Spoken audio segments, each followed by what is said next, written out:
Scenes like this are common in the gaming community. How y'all doing today? Shut up, black dude. Be quiet. Even in 2024, racism is still a rampant problem within gaming. A study from POPPYN reported that 44% of gamers have witnessed racism while playing games, and 34% of gamers report that they are racially targeted at some point or another throughout their gaming careers. High school students speak about their experiences on these issues. A time that somebody has said a racial slur would probably be like, probably on Call of Duty. Like, I was like talking in game chat, and like some guy just came out of nowhere, just called me like the hard R. I was like, what? I was generally very confused. Would you say it happens like often, or?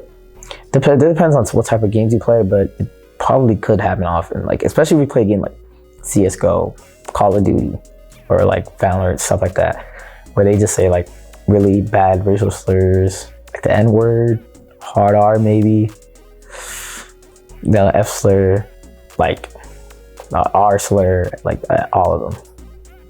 One time I was playing Madden with my brother and his friends, and it was like one of his friends was a different race than me and my brother, and he lost the game. He started raging and just start calling us out our names, saying mean things.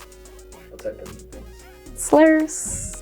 Gaming community has almost normalized this type of behavior, as the anonymity provided by being online allows them to perpetuate these narratives. Competitive games like Overwatch and Valorant can often be viewed as cesspools of bigotry like misogyny and racism, shown in clips like these. So in today's video, I will be playing Call of Duty until somebody on my team says a racial slur, so let's get straight into it. Yo, what's up, team? Dude, you stupid Nick. Oh, what? You're live on Twitch? Somebody, but he's no kills. Toes. Shut up, potato. Toes. You're a girl. Get some right so that we can talk. Despite this, we should also consider how gaming has helped people throughout their lives. For example, during the pandemic, gaming became a great source of entertainment, stress relief, and it helped connect people and communities during a time of strife and uncertainty. About 75% of gamers reported an increase of gaming time according to the National Library of Medicine, which also reported that around 40% of gamers experienced a decrease in stress during the pandemic. This was a common phenomenon, and we interviewed Aaliyah, assistant coordinator at POPPYN for Temple University, who reported gaming helping them get through the pandemic.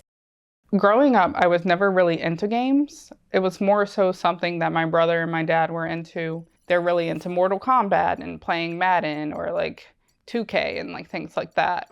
But it wasn't until quarantine actually when it was a week after the world shut down. Throughout that time, I beat the entire like story mode of Smash Bros in like 3 days because I was doing nothing but playing games. But I feel like it kind of unlocked a new way for me to relieve stress. Along with this, there are often games that foster positive communities and avoid toxicity within the gaming community. A good example would be Deep Rock Galactic, where players have claimed that they've played for over 100 hours without experiencing any toxicity within the game. Gaming can be used as a tool to spread awareness around political issues. Twine is a perfect example of a platform that you can use to make games easily. High school students at the University Community Collaborative are using Twine to make games about political issues and share their perspective on life in Philadelphia. Jim Brown, a digital studies professor at Rutgers University, uses this software to make games. He led a workshop with these students to teach them Twine. My name is Jim Brown. I am Associate Professor of English and Director of the Digital Studies Center at Rutgers Camden.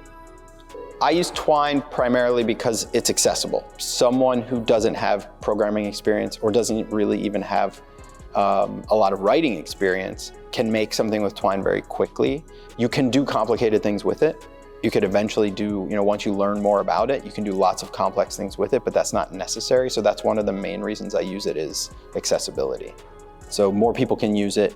You don't have to be an expert. Lots of people can make things and they can distribute them very easily because you can distribute it basically as a website.